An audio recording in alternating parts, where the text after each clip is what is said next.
नमस्कार আমি জ্যোতিষ সম্রাট বিনয় শাস্ত্রী। আজকে আমার ভিডিওর আলোচ্য বিষয় কর্কট রাশির আজকে রাশিফল অর্থাৎ 12ই বৈশাখ 26শে এপ্রিল 2025। আজকের সূর্যোদয় 5টা বেজে 11 মিনিট হয়ে 41 সেকেন্ডে, সূর্যাস্ত 5টা 57 19 সেকেন্ডে, তিথি কৃষ্ণপক্ষ প্রথমার্ধে ত্রয়োদশী, দ্বিতীয়ার্ধে চতুর্দশী, যোগ বৈধৃতি যোগ, পরে বিষ্কুম্ভ যোগ, করণ বণিজকরণ, জন্মে উত্তর ভাদ্রপদ, মীন রাশি। আজকের গ্রহ সন্নিবেশ একেবারে মীন রাশিতে 5টা গ্রহ চন্দ্র, বুধ, শুক্র, শনি এবং রাহু। বৃষ রাশির আছে 5 নক্ষত্রে দেবগুরু বৃহস্পতি, কন্যা রাশিতে কেতু। এই হলো আজকেকার গ্রহ সন্নিবেশ। পুরোপুরিভাবে কাল সর্পযোগ এখন চলছে। রবি মেষ রাশিতে তুঙ্গ ক্ষেত্রে এখন অবস্থান করছে। তাহলে এই কর্কট রাশির রাজযোগকারী গ্রহ মঙ্গল নিজে অবস্থান করছে 8 নক্ষত্রে, তার মানে পুষ্যা নক্ষত্রে। পুষ্যা নক্ষত্র অবশ্যই ভালো নক্ষত্র, তবে মঙ্গলের পক্ষে একটু সমস্যা নেই, মাঝে মাঝে শারীরিক ডিস্টার্ব নিয়ে আসে। এবং এই রাশিপতি বা লগ্নপতি চন্দ্র অনেকগুলো গ্রহ সমন্বয়, আবার বেশিরভাগই বা সবই বলতে পারা যায় যে চন্দ্রের শত্রু গ্রহ।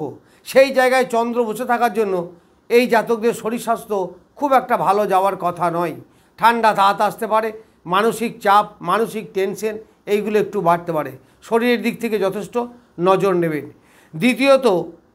দ্বিতীয়পতি রবি তুঙ্গ ক্ষেত্রে অবস্থান করছে। তুঙ্গ ক্ষেত্রে এবং দশম ক্ষেত্রে অবস্থান করার জন্য যারা কর্মযোগে আছেন, চাকরি বাকরি করছেন, তাদের বেশ ভালো।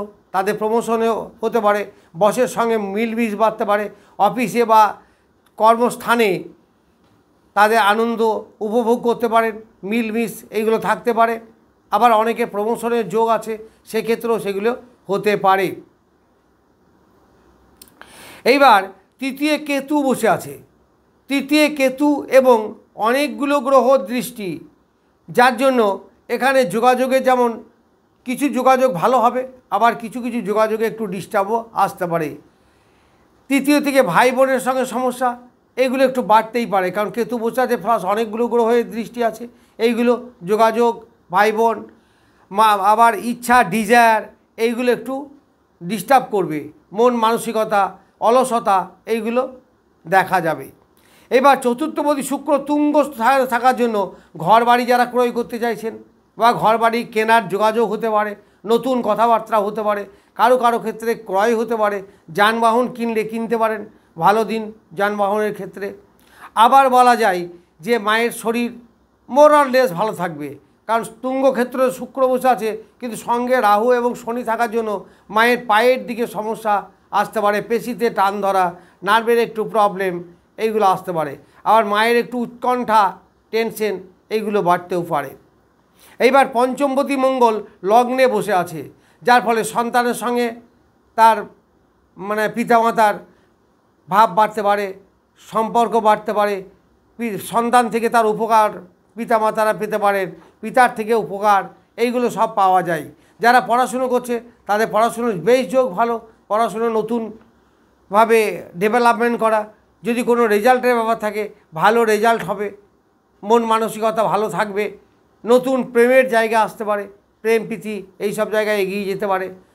যাদের পুরনো প্রেম আছে তাদেরও যোগাযোগ হওয়ার যথেষ্ট চান্স আছে। ষষ্ঠপতি বৃহস্পতি বসে আছে একাদশে, এটা খুব ভালো যোগ। চাকরির যোগ ভালো, উপার্জনে ভালো, শরীর স্বাস্থ্য মোটামুটি রোগমুক্ত। যাদের বিভিন্ন রোগে পড়ে আছেন তাদের রোগমুক্ত হওয়া আছে, অনেক দিন থেকে দীর্ঘমেয়াদী রোগে আছে তাদের রোগমুক্ত হতে পারে। আবার মামা মাসি পিসি এদের সঙ্গে সুসম্পর্ক বৃদ্ধি হতে পারে।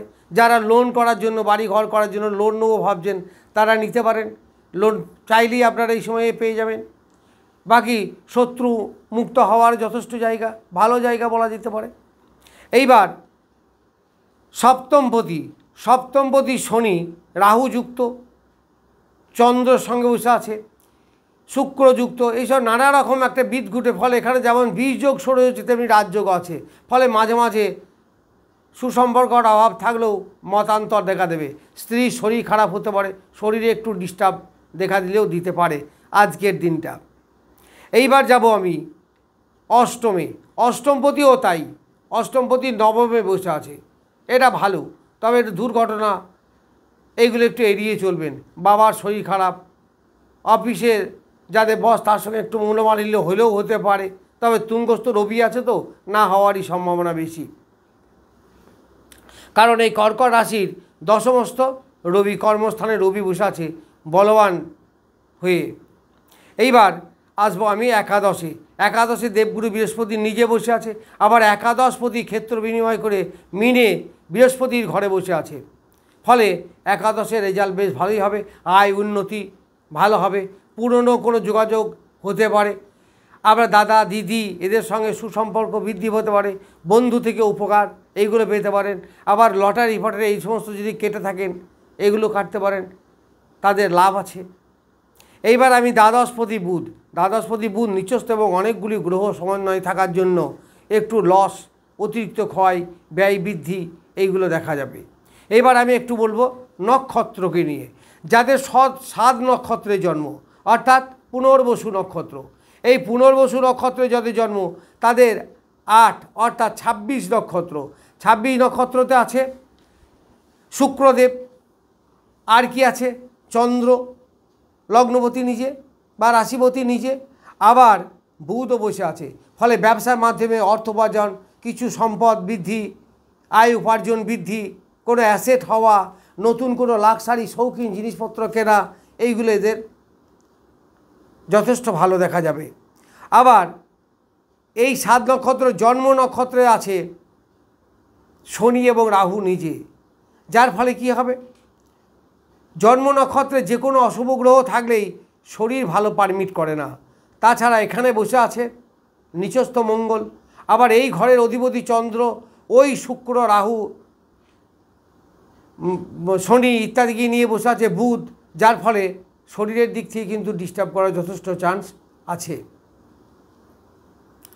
এইবার দেখি 5 নক্ষত্র মানে মঙ্গলের নক্ষত্রে বৃহস্পতি বসে আছে, দেবগুরু বৃহস্পতি, আবার সে একাদশে। 5 নক্ষত্র মানে এই কর্কট রাশি বা লগ্ন সাপেক্ষে রাজ্যকারী গ্রহের নক্ষত্রে বসে আছে। ফলে বৃহস্পতি এখানে দারুণ ভালো ফল দেবে। এই বৃহস্পতি তৃতীয় দৃষ্টি দিচ্ছে, এই বৃহস্পতি পঞ্চমে দৃষ্টি দিচ্ছে, আবার এই বৃহস্পতি সপ্তমে দৃষ্টি দিচ্ছে। ফলে ব্যবসা বাণিজ্যের উন্নতি করবে। আবার পঞ্চমে দৃষ্টি দেখার জন্য মন মানসিকতা, নতুন প্রেম ইত্যাদি আনার কথা করবে। আবার তৃতীয় কেতুর উপরে দৃষ্টি দেওয়ার জন্য কেতুকে অনেকটা কন্ট্রোল করবে। ফলে যোগাযোগ এই সমস্ত হলেও হতে পারে। এইবার যাব আমি 9 নক্ষত্র। 9 নক্ষত্র কার? বুধের নক্ষত্র, অশ্লেষা নক্ষত্র। এই অশ্লেষা নক্ষত্রে যাদের জন্ম, অশ্লেষা মানে কি 9 নক্ষত্র, তাহলে অশ্লেষা 9 নক্ষত্র বুধের নক্ষত্র যদি হয় তাহলে এক হচ্ছে তার সম্পদ নক্ষত্র, তার মানে সম্পদ নক্ষত্রে আছেন রবি, আবার তুঙ্গক্ষেত্র, আবার দ্বিতীয়পতি। ফলে আয় উপার্জন কর্ম সব দিক থেকে যথেষ্ট ভালো ফল পাবেন, এটাই আশা রাখি। তারপরে আবার দেখব একেবারে 25 নক্ষত্র, তার মানে বৃহস্পতির নক্ষত্রে। তাহলে 25 যদি বৃহস্পতির নক্ষত্র হয় তাহলে এই 25 নক্ষত্র অষ্টমে বসছে, 8 নক্ষত্রে বসছে। তাহলে 8 নক্ষত্র যদি পড়ে তাহলে মিত্র নক্ষত্র বসছে। ফলে মিত্র নক্ষত্র ভালো, বেশ ভালো ফল দেবে। আবার কিন্তু গ্রহটা হচ্ছে রাহু এবং শনি, যার জন্য একটু ডিস্টার্ব হলেও হতে হবে, তবে সেরকম ডিস্টার্ব দেবে না, কারণ নক্ষত্রগতভাবে যথেষ্ট বলবান। আবার 12 নক্ষত্র মানে কেতু আছে 12 নক্ষত্রে। এই 12 নক্ষত্র কার নক্ষত্র? 12 হচ্ছে রবির নক্ষত্র। তা রবির নক্ষত্র যদি বসে থাকে তাহলে রবি এখন কোথায়? তুঙ্গে। ফলে এখানে ভালোই ফল দেবে, তৃতীয়ের ফল বেশ ভালো দেবে। ফলে নক্ষত্রগতভাবে বলা যায় মোরালেস 3টে নক্ষত্র এখন বেশ ভালো পজিশন আছে। ফলে নক্ষত্রগতভাবে এই কর্কট রাশি বা জাতক লগ্নের জাতকরা ভালো ফলই পাবে। যাই হোক, রাশিফল নিয়ে অল্প কিছু বললাম, পরে আরও বিস্তারিত বললেও সময় পেলে বলবো। নমস্কার, আজ এই পর্যন্তই।